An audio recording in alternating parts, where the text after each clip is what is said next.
Party with the difference, BJP. अक्सर देश के प्रधानमंत्री नरेंद्र मोदी को आपने परिवारवाद को लेकर सियासी तीर छोड़ते हुए देखा होगा, सुना होगा। 15 अगस्त के मौके पर जब लाल किले की प्राचीर से देश के प्रधानमंत्री अपनी बात को रख रहे थे, तब उस वक्त भी कुछ ऐसा ही अंदाज दिखाई दिया था। जमकर घेरने की कोशिश हुई। 15 अगस्त को देश के प्रधानमंत्री ने परिवारवाद का जिक्र किया, लेकिन इसका असर उत्तराखंड की सियासत पर दिख रहा है।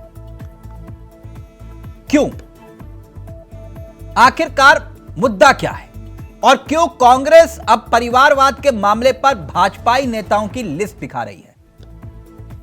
पहले यह रिपोर्ट देखिए और फिर उसके बाद सीधा रुख करेंगे अपने मेहमानों की तरफ और जानने की कोशिश करेंगे कि क्या परिवारवाद को लेकर थ्योरी उत्तराखंड में अलग और दिल्ली में अलग है। देखिए रिपोर्ट। परिवारवादी पार्टी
पार्वती दास को बीजेपी ने बागेश्वर से ही टिकट देकर उम्मीदवार बनाया है। बीजेपी परिवारवाद का राग अलापते हुए विपक्ष पर हर चुनाव में हमला बोलती है, लेकिन ये उदाहरण बीजेपी के आरोपों पर ही सवाल खड़े कर रहे हैं, जिसको लेकर कांग्रेस का कहना है कि उत्तराखंड में जितने भी उपचुनाव 2017 के बाद से हुए, सभी उपचुनाव में बीजेपी ने परिवार के सदस्यों को ही टिकट दिए हैं। बीजेपी कांग्रेसी पर परिवारवाद का आरोप लगाती है, लेकिन बीजेपी को पहले अपने गिरेबान में झांककर देखना चाहिए, उसके बाद बात करनी चाहिए। तो वहीं दूसरी तरफ बीजेपी के नेता इस मामले में सफाई देते नजर आ रहे हैं।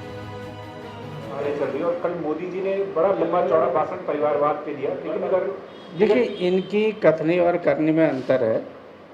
इनका चाल चरित्र, चेहरा सबके सामने आ गया है। दिखाने के लिए परिवारवाद की बात करते हैं। पूरी भारतीय जनता पार्टी परिवारवाद में चल रही है। अमित शाह से लेकर यहाँ चंदन रामदास जी तक ये परिवारवाद के सहारे जी रहे हैं। इनकी पार्टी परिवारवाद में डूबी हुई है और आरोप दूसरे पर लगाते हैं। ये बिना परिवार के चुनाव नहीं जीत सकते। आप देखिए 3 या 4 उपचुनाव यहाँ हुए हैं। माननीय अटल बिहारी वाजपेयी जी भारतीय जनसंघ के अध्यक्ष भी रहे और भारतीय जनता पार्टी के प्रथम अध्यक्ष थे, और उनके द्वारा जो पौधा रोपा गया आज वो विश्व का सबसे बड़ी पार्टी है। उनके समय में भारतीय जनता पार्टी ने 2 सांसदों से अपनी यात्रा प्रारंभ की थी, और आज उसी क्रम को आगे बढ़ाते हुए हम लोकसभा के अंदर स्पष्ट बहुमत से हैं और दुनिया में सबसे बड़े राजनीतिक दल के रूप में स्थापित हैं।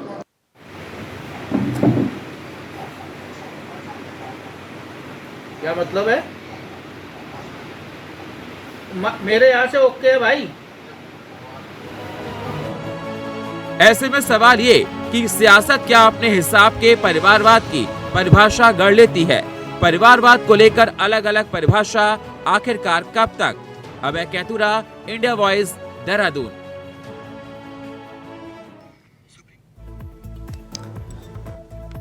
तो परिवार, पार्टी और पॉलिटिक्स, सियासी नजरिए से उत्तराखंड में एक बार फिर से इस मुद्दे पर सियासी बहस छिड़ी है। ऐसा नहीं है कि उत्तराखंड कांग्रेस में परिवारवाद नहीं है, वहां भी है, लेकिन अब एक दूसरे की लिस्ट दिखाई जा रही है। सीधा रुख करें अपने मेहमानों की तरफ। हमारे साथ जो मेहमान जुड़े हैं वो आपकी स्क्रीन पर आ चुके हैं। विनोद सुयाल साहब हमारे साथ जुड़ गए हैं, बीजेपी के चेहरे हैं। जितेंद्र जी हमारे साथ जुड़ गए हैं, कांग्रेस के चेहरे हैं। उमा सिसोदिया जी हमारे साथ इस कार्यक्रम का हिस्सा हैं, जो कि आम आदमी पार्टी का चेहरा है। आप तीनों का बहुत बहुत स्वागत है। सबसे पहले विनोद सुयाल साहब, कहते हैं कि एक उंगली अगर दूसरों की तरफ उठाओ तो 4 उंगलियां अपनी तरफ उठ जाती हैं। आपकी तो लिस्ट दिखा रहे पूरी की पूरी परिवारवाद को लेकर, कैसे लगी सर? देखिए, ऐसा है कि परिवारवाद और परिवार में अंतर है। अच्छा। जिस तरह से पूंजी और पूंजीवाद में अंतर है। कांग्रेस पार्टी ने अब तक जब से देश आजाद हुआ है, ये निश्चित है कि अगला उनका राष्ट्रीय अध्यक्ष कौन होगा, और दुर्भाग्य से अगर देश के अंदर प्रधानमंत्री बनने का अवसर प्राप्त हुआ है, तो वो कौन बनेगा ये पहले से निर्धारित रहता है। ठीक। भारतीय जनता पार्टी में दुर्भाग्यवश और कुछ स्थानों पर जैसे अभी आप पार्वती दास जी का उदाहरण दे रहे हैं, तो उपचुनाव में उनका निधन हो गया, चंदन राम दास जी का, जिस कारण से पार्वती दास जी को वहां की स्थानीय जनता के मांग पर इसको देना पड़ा। ठीक, जैसे हरबंस कपूर जी की पत्नी को दिया, प्रकाश पंत जी की पत्नी को दिया, ठीक वैसे। लेकिन विनोद सुयाल साहब, आप ये कह रहे हैं कि यानी एक परिवार पर पार्टी का कब्जा। पूरी बात सुन लीजिए। न कि उनके पुत्र को दिया, उनकी पत्नी को दिया, वो स्थानीय लोगों की मांग थी। हरबंस कपूर जी के पुत्र को नहीं दिया, उनकी पत्नी को दिया। नहीं, अम्मी मैं उस विषय में नहीं जान पा रहा कि क्यों नहीं दिया, वो एक अलग बहस हो जाएगी, है ना। पार्टी के भीतर क्यों नहीं दिया उनके बेटे को टिकट, मैं एक बात जानना चाह रहा था, है ना, क्योंकि फिर वो मसले आ जाते हैं किसने यूनिवर्सिटी और ये वो, मैं जाना ही नहीं चाह रहा उस विषय में। हमने माननीय येदियुरप्पा जी के बेटे को भी टिकट आपकी बात ही मानो, यानी आप ये कह रहे हैं ना कि पार्टी पर कब्जा एक परिवार का, इसका मतलब वो परिवारवाद। अच्छा, मैं समझ गया। जैसे कि उदाहरण के तौर पर रामविलास पासवान की पार्टी, चिराग पासवान, वो परिवारवाद हुआ। नहीं, वही क्या अखिलेश, अच्छा वो नहीं हुआ। नहीं, मैं उनके लिए मना नहीं कर रहा हूँ। अच्छा, उनके लिए परिवारवाद। अच्छा, एक अनुप्रिया पटेल, अखिलेश यादव का पता है कि अखिलेश यादव, अनुप्रिया पटेल परिवारवाद है कि नहीं है? जैसे अखिलेश यादव हमारी पार्टी नहीं है, अनुप्रिया पटेल। विनोद जी, मैं भारतीय जनता पार्टी के, सर मैं आप ही की बात को दोहरा रहा हूँ, जो आपने कहा कि ये परिवारवाद होता है, जिनका पार्टी पर कब्जा होता है। मैं आप ही की बात पूछ रहा हूँ सर। मैं अखिलेश यादव जी की पार्टी है, सर, तो अखिलेश यादव का बेटा ही बनेगा। हाँ, तो चिराग पासवान, रामविलास पासवान, मैं कब मना, अनुप्रिया पटेल, मैं उनके लिए कब है ना सर परिवारवाद? मैं उसके लिए मना नहीं कर रहा हूँ। अच्छा, एक बात और, आपने इनका जिक्र किया, तो फिर बादल परिवार परिवारवाद है कि नहीं? नहीं, मैं कब मना कर रहा हूँ? मैं तो भारतीय जनता पार्टी की बात कर रहा हूँ। परिवारवाद है वो। भारतीय जनता पार्टी के अंदर परिवारवाद जो एनडीए के सहयोगी है वो परिवारवाद है। भारतीय जनता पार्टी का किसी को कोई पता नहीं है। सर, एनडीए के सहयोगी परिवारवादी है। राष्ट्रीय अध्यक्ष कौन होगा वो परिवार का नहीं होगा, ये दावे के साथ कह सकता हूँ। हमारे पास एक लंबी फेहरिस्त है जो केवल देश के लिए जीने वाले लोगों की है, जो परिवार के लिए जीने वाले लोगों की नहीं है। चाहे अटल बिहारी वाजपेयी रहे हो, चाहे आज देश के नेता नरेंद्र भाई मोदी हो, चाहे सर, उत्तर प्रदेश के मुख्यमंत्री सर, योगी आदित्यनाथ हो, सर हमारे हो पास गया। एक विनोद से आज एक बहुत मिनट जी, लंबी एक मिनट। अजीत पवार भी अब परिवारवादी नहीं होंगे, मैं पूरी उम्मीद है। तो अजीत पवार जी को हमने भारतीय जनता पार्टी का प्रदेश का सर राष्ट्रीय अध्यक्ष एनडीए का थोड़ी हिस्सा बना है दिया कि नहीं है वो? राष्ट्रीय अध्यक्ष थोड़ी बना सर दिया कौन सी है। गुट्टी पिला रहे हैं देश को?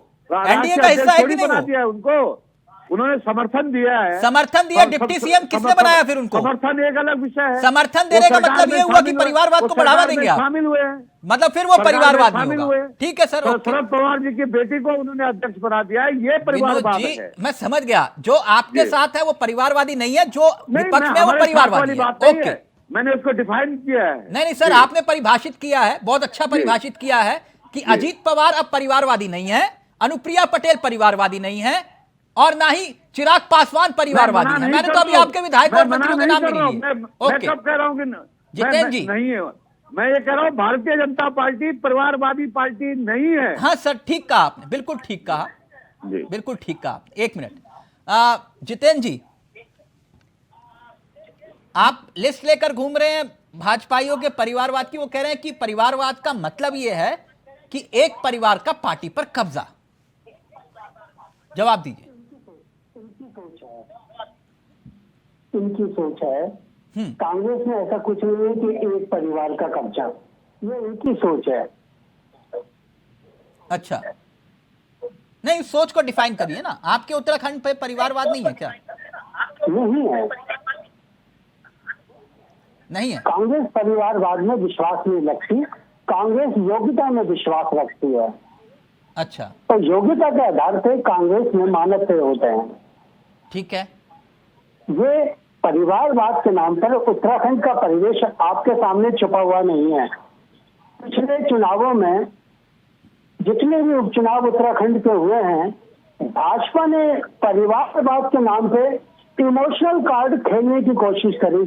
ठीक। और आपके सामने ये सारी कहानियां क्लियर है, जिसका वर्तमान में उदाहरण बागेश्वर उपचुनाव एक नमूने के रूप में है। ठीक। कांग्रेस योग्यता में विश्वास करती है और यानी आप लोग इमोशनल कार्ड नहीं खेलते? न, भाजपा इमोशनल कार्ड खेलती है। नहीं, आप इमोशनल कार्ड खेलते हो कि नहीं खेलते? नहीं खेलते। अगर मैं यही साबित कर दूं आपको तो डिबेट कांग्रेस नहीं, अगर मैं कोई यही साबित कर दूं आपको तो आप इसके तथ्य पेश कर दीजिएगा। मैं तथ्य के साथ बात करूंगा सर। जी, मैं हवाई बात करने की आदत भी नहीं है मेरी। यह हवाई की आवश्यकता नहीं है। जब राकेश जी का निधन हुआ था, परिवहन मंत्री थे, जी, किसको टिकट दिया था आपने? उनकी पत्नी को दिया। जी, तो फिर वो क्या था? वो इमोशनल कार्ड नहीं था। अच्छा, वो इमोशनल कार्ड नहीं था। ठीक है। पिछले काफी लंबे समय से अच्छा, एक बात बताइए, पिछले काफी लंबे समय से राकेश जी की पत्नी उनके साथ कंधे से कंधा मिलाकर सेवा मतलब कार्य में राकेश जी थी। की पत्नी कंधे से कंधा मिला रही थी, लेकिन वहां जो है उनकी पत्नी जो है वो घर पे जो है रसोई संभाल रही थी। आप यही समझा रहे हैं मुझे, है ना? लेकिन मुझे एक बात बताइए। अच्छा, एक बात जी, एक बात बताइए, हरीश रावत जी की बेटी तो विधायक तो हैं, वो सब जानते हैं। उनके जो बेटे हैं उनको हरीश रावत जी सेट नहीं कर पाए, वजह क्या लगती है आपको? आपको ये कैसे लगता है कि हरीश रावत जी उनको सेट नहीं कर पाए? नहीं, आनंद रावत बेचारे टिकट मांगते रह गए, उनको टिकट नहीं मिला। टिकट मांगना सबका अधिकार है। हाँ। लेकिन लंबे समय से आनंद रावत जी या अन्य लोगों के पुत्र या पुत्रियां संगठन में लेके पार्टी की सेवा कर रहे हैं। नहीं, मैं आपकी बात मान रहा हूं सर। यूथ कांग्रेस के अध्यक्ष थे वो यशपाल आर्य जी, कह रहे थे कि वहां से मेरे बेटे को टिकट दो, यहाँ से मेरे बेटे को टिकट दो, लेकिन ये टिकट मांगने के चक्कर में परिवारवाद क्लैश हो गया आपस में, है ना सर? चावले जी, टिकट मांगना सबका अधिकार है, लेकिन जो लोग सर मैं तो कह रहा हूं, तो फिर ये परिवारवाद नहीं है ना? कांग्रेस उत्तराखंड कांग्रेस में परिवारवाद है ही नहीं। चावला जी, जो लोग लंबे समय से संगठन में काम कर रहे हैं, चुनावों के अवसर पर टिकट मांगना उनका अधिकार है। ओके ओके, उमा जी आपको समझ में आया? मैं तो समझ नहीं पाया। वो ये कह रहे हैं कि हमारे वाला जो परिवारवाद है वो परिवारवाद नहीं है, और जो विनोद सुयाल साहब कह रहे हैं कि परिवारवाद विपक्ष में होता है, हमारे यहां नहीं होता। मैं समझ नहीं पाया ये थ्योरी, ना तो जितेंद्र जी की और ना विनोद सुयाल साहब की। अगर आपको समझ आई हो तो प्लीज जरा एक्सप्लेन कर पाएं। देखिए तिलक जी, ये अवसरवाद की राजनीति है। आज हमारे माननीय विधायक चंदन नाथ दास जी वहाँ नहीं रहे, तो ऑब्वियसली एक शोक की लहर इस समय बागेश्वर विधानसभा में है। तो उनकी धर्मपत्नी को जो टिकट दिया गया वो सबको दिखाई देता है कि एक सहानुभूति लहर का जो है वो फायदा लेने के लिए टिकट दिया गया है। हो सकता है, देखिए मैं उनको पर्सनली नहीं जानती, हो सकता है वो बीजेपी के बहुत अच्छी कार्यकर्ता भी हों, तो एक प्लस पॉइंट हो जाता है उनके लिए कि वो बीजेपी के अच्छी कार्यकर्ता भी हैं और साथ में वो चंदन रामदास जी की धर्मपत्नी भी है, तो ये 2 प्लस पॉइंट मिल जाते हैं तो उनका टिकट जो है वो पक्का हो जाता है। जैसे कि मैं अगर हरबंस कपूर जी की पत्नी की मैं बात करूं, मैं पर्सनली उन्हें जानती हूं, तो वो एक बहुत अच्छी इंसान भी है और अपनी विधानसभा में अपने पति के साथ उन्हें लगातार पूरे 40 साल उन्होंने भी कार्य किया, तो उनको टिकट मिला और वो जीत गई। नहीं, बहुत अच्छी बात है। चावला जी कोई विधायक, मैं तो जिंदगी में बहुत कम विधायक देखे जो विधायक पार्षद बनने के बाद आगे गाड़ी पीछे गाड़ी और 2 गनर साथ लेकर और एक जो है एक छोटू चल गाड़ी निकाल, लेकिन ऐसा विधायक मैंने बहुत कम देखा जो मंत्री बनने के बावजूद, स्पीकर बनने के बावजूद तब भी कहे कि स्कूटर स्टार्ट कर मैं पीछे बैठ रहा हूं। कपूर साहब तो ऐसे हुआ था, है ना? बिल्कुल, और इतनी ही साधारण तो जो व्यक्ति अच्छा है तो उसकी जाने के बाद भी लोग याद करते हैं। आज मैं सराहना कर रही हूँ, उतनी ही साधारण उनकी पत्नी भी है। मैं देखिए विपक्षी पार्टी में है, कोई विपक्षी पार्टी अपने विरोधी की सराहना नहीं करता, लेकिन मैं मिसेज जो उनकी नहीं, अच्छी बात कही आपने। दलगत राजनीति से हटके बात करनी चाहिए। कपूर साहब की एक काबिलियत थी कि भाई कोई कहता था कि मेरे यहाँ पर ये कमी है, ये दिक्कत है, तो कहते चल स्कूटर स्टार्ट कर मैं तेरे पीछे बैठ, तो ये काबिलियत ये बहुत कम नेताओं में होता है। हमने तो उत्तराखंड में ऐसे नेता देखे, यही काबिलियत उनकी पत्नी में भी है, तो उनको टिकट। लेकिन ये परिवारवाद पर आइए ना, परिवारवाद का मतलब क्या है जी? परिवारवाद अगर हमने देखा है तो हमने देखा है नमामि गंगे, आरुषि निशंक जी, इतना बड़ा चमोली में करंट आ जाने से 16-17 लोग वहां पर मारे गए। नमामि गंगे की उत्तराखंड की संयोजिका आरुषि निशंक जी हैं, क्या आप मुझे बता पाएंगे कि वो कहाँ है? क्या उनका एक बयान भी आया? ये होता है परिवारवाद कि क्योंकि आपके पिता जो है एक बड़े पॉलिटिशियन हैं, अपनी पार्टी में एक रसूखदार पद पर रहे हैं, तो उन्होंने अपनी बेटी को उठा के नमामि गंगे की संयोजिका बना दिया, जबकि वो कैपेबल नहीं है। तो यहाँ पर बात ये बिल्कुल नहीं आती है कि आप मैं महिला विरोधी हूँ या मैं महिलाओं का विरोध कर रही हूँ। मैं सिर्फ उस चीज का विरोध कर रही हूँ क्योंकि आपके पिता बड़ी पोस्ट पर थे। नहीं, तो फिर कांग्रेस में परिवारवाद नहीं है, आप ये कह रहे हैं? उत्तराखंड कांग्रेस में बिल्कुल नहीं है कि इतनी बड़े पद को संभाल पाए। उत्तराखंड कांग्रेस में परिवारवाद नहीं है, ये गलती है बीजेपी वालों की। उनको नहीं, उमा जी, उत्तराखंड कांग्रेस में परिवारवाद नहीं है, ना तो हरीश रावत जी का, ना प्रीतम जी का, और ना ही यशपाल आर्य जी का। देखिए तिलक जी, परिवारवाद सभी पार्टियों में है और कहीं ना कहीं माता या पिता अगर किसी पार्टी में मेहनत करते हैं तो वो ये समझ लेते हैं कि इस पर्टिकुलर विधानसभा में हमारा ही राज चलेगा, मेरे बाद मेरा बेटा या बेटी, और उसके बाद मतलब ये कौन, लोग ये समझ लेते हैं। ये तो जो पार्टी का शीर्ष नेतृत्व है, अगर उनको लगता है कि उनकी पत्नी या उनके पुत्र संभालने के लायक है तो उनको टिकट दिया जाए। फिर इस वजह से कि उनके पिता बड़ी पोस्ट पे हैं उनका टिकट काट दिया जाए, मैं इस बात को भी गलत कहती हूँ। अगर वो कैपेबल है तो उनको टिकट दिया जाए, अगर कैपेबल नहीं है तो सिर्फ इस वजह से कि उनके पिता बड़ी पोस्ट पे हैं, उन्होंने रसूख के साथ अपने बेटे को कहीं ना नहीं, ऐसा हुआ ना उत्तराखंड में, ऐसा हुआ उत्तराखंड में ना, ऐसा हुआ। अभी मैं नाम मत भुलवाइएगा, अच्छा नहीं लगता है ना, आप लोग सब जानते हैं। विनोद सुयाल साहब जवाब देंगे प्लीज उमा जी को। देखिए कि हमारे पिताजी तो मंत्री हैं, टिकट तो हमें ही मिलेगा। देखिए भारतीय जनता पार्टी में परिवार के कुछ सदस्य राजनीतिक रूप से निश्चित रूप से काम कर रहे होंगे, उनकी योग्यता के अनुसार समय समय पर उनको कुछ स्थानों पर महत्व तो दिया गया है, पर ऐसा नहीं कि उन्हें पार्टी का सर्वोपरि नेता बना दिया गया होगा। ऐसे कतिपय उदाहरण ही हैं। नहीं, उमा जी कह रही है आपके यहाँ ज्यादा है, आप लोग दिखाते नहीं है। नहीं, वो उमा जी क्या कह रही है, उमा जी अभी वो क्या कहते हैं मैं कहना नहीं चाह रहा हूँ। अभी नई पार्टी है उनकी, नई कहाँ सर, राष्ट्रीय पार्टी बन गए हैं। अन्य अभी बने हैं, उसके बाद क्या बनते हैं आगे वो तो आगे पता लगेगा कि उनके यहाँ कौन सा बात पनपता है, भ्रष्टाचार पनपता है कि क्या क्या होता है। नहीं, वो परिवारवाद रंग महल बनते हैं, परिवारवाद, शीश महल बनते हैं, क्या क्या बनते हैं, क्या क्या नहीं होता है। नहीं, उमा जी ये बात कहीं परिवारवाद पे आई है ना सर, वो शीश महल परिवार बात पे कहना चाह रहा हूँ कि निश्चित रूप से भारतीय जनता पार्टी में अभी तक आप रुक जाइए उमा जी, आज जब आप बोल रही थी तो मैं नहीं बोल रहा था, तब मैं नहीं बोल रहा था। अगर आप बोल रही हैं तो आप गलत बोल रही है। आपकी पार्टी भ्रष्टाचार के दलदल में फंस चुकी है, आप मनीष सिसोदिया जी की जगह जब आयोग के घोषित हो जाएंगे तो उनके पुत्र को ही चुनाव लड़वाना, तब आपके यहाँ परिवारवाद आपके यहाँ भी शुरू हो जाएगा। 2-4 मंत्री और जब अंदर हो जाएंगे, जब उन्हें सजा हो जाएगी, तब उनके पुत्रों को ही चुनाव लड़वाना, जैसे लालू यादव जी लड़वा रहे हैं। अभी आपका समय आने वाला है, अभी आया नहीं है। भारतीय जनता पार्टी के अंदर नहीं, बात विनोद साहब ने बिल्कुल सही कही। एक मिनट रुकिए ना उमा जी, एक मिनट बिल्कुल सही कह रहे हैं। 70,000 करोड़ का घोटाला, समझ रहे हैं ना, और फिर ठीक 2 दिन के बाद डिप्टी सीएम। क्या बात है सियाल साहब, ठीक कहा आपने। हम क्या, भ्रष्टाचार भी साफ, बिल्कुल नीट एंड क्लीन, सही कह रहे हैं। हाँ, देखो मैं ये कह रहा हूँ, नहीं ठीक कह रहे हैं साहब। भारतीय जनता पार्टी के अंदर परिवारवाद किसी भी स्तर पर नहीं है।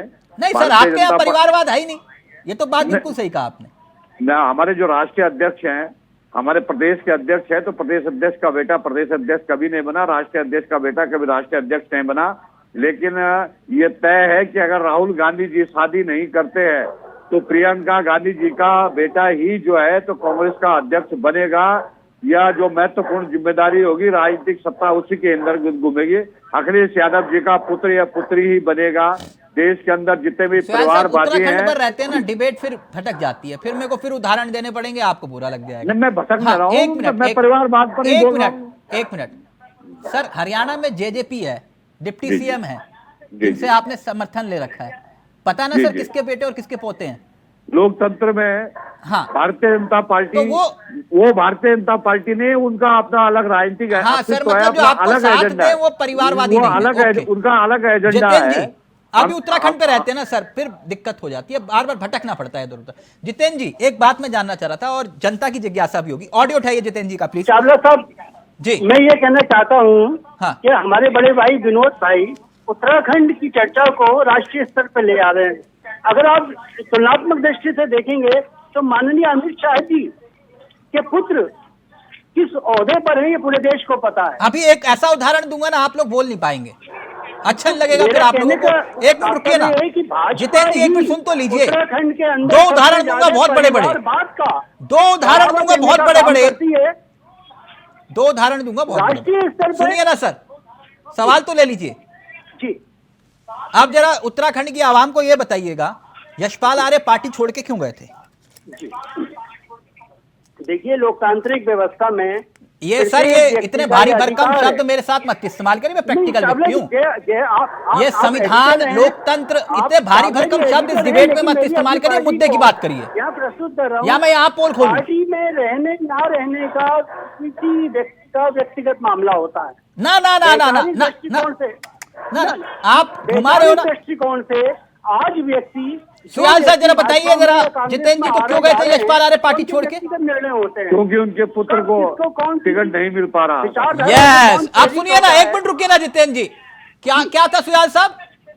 उनके सुपुत्र को टिकट नहीं मिल पा रहा था। उनके पुत्र को टिकट नहीं मिल पा रहा था, इसलिए कांग्रेस छोड़कर बीजेपी में गए और बीजेपी ने कहा कि बेटे और पुत्र दोनों को टिकट देंगे रातों रात। ये होता है परिवारवाद, ये होता है परिवारवाद, होता है ना जितेंद्र जी सुयाल साहब? जब उनकी पार्टी रातों रात टिकट मिला था, रातों रात टिकट मिला था। वापस गए, मैं जब वापस गए की बात कर रहा हूँ। वापस नहीं, उसी दिन की बात कर रहा हूँ मैं। जब वापस गए मैं तब की बात कर रहा हूँ। उमा जी गलत तो नहीं कह रहा, की बात नहीं कर रहा मैं, उमा जी जाने की बात कर रहा हूँ। टिप्पणी करने के लिए सबसे ज्यादा बातें करते हैं। जब वापस गए तब की बात कर रहा हूँ। ना ना ना, सुयाल साहब टिकट तो आप ही ने दिया था, कहा कि पिता को भी टिकट और पुत्र को भी टिकट। जब उनका परफॉर्मेंस ठीक नहीं था, जब उन्हें लगा कि भारतीय जनता पार्टी एक स्वच्छ पार्टी है, इसमें भ्रष्टाचारियों की दाल नहीं गल सकती है, इसलिए अपने कुनबे को लेकर वो पुनः अपने साथियों के साथ चले गए। ईमानदार आदमी हो सकता है, ईमानदार आदमी। बाकी लोग काम कर रहे हैं पार्टी के अंदर। अभी एक उदाहरण दिया, अभी रुकिए ना, अभी रुकिए ना, एक मिनट हो सकता है विनोद जी। जितेंद्र सरस्वत, एक मिनट जितेंद्र जी, अभी तो एक उदाहरण दिया यशपाल आर्य का जिक्र किया, एक मिनट रुकिए, एक मिनट रुकिए। ये इस बार जो लैंसडाउन से टिकट मिला था, किसे मिला था जितेंद्र जी? हरक सिंह यादव जी के पुत्रवधू जी को। क्या काबिलियत थी उनकी, क्या काबिलियत थी? पार्टी हरक सिंह रावत जी को वहां पर टिकट देने की इच्छुक थी। मेरे साथ कैरम नहीं खेल पाओगे जितेंद्र जी? मैं कैरम नहीं खेल रहा। हाँ, मैं स्पोर्ट्समैन हूँ, स्पोर्ट्समैन स्पिरिट दिखाइए, फिर मुद्दे की बात करिए मेरे साथ, मुझे नहीं घुमा पाएंगे। मैं कैरम नहीं खेलता, मैं स्पोर्ट्समैन हूँ। तो फिर आप बोलिए ना, हमारे यहाँ भी है। अभी एक और उदाहरण दूं, पैरों तले जमीन निकल जाएगी आप लोगों के। नहीं, आप बताइए। अभी तो मैंने सिर्फ यशपाल आर्य जी और हरक सिंह रावत जी का जिक्र किया। भाजपा संगठन में जब घुटन महसूस करी, हरक सिंह जी ने जब भाजपा संगठन में घुटन महसूस करी, तो उन्होंने कांग्रेस की तरफ रुख करा। कितना जानते हैं आप हरक सिंह रावत जी को? हरक सिंह जी का वजन नपवा लीजिए, कितना जानते हैं आप?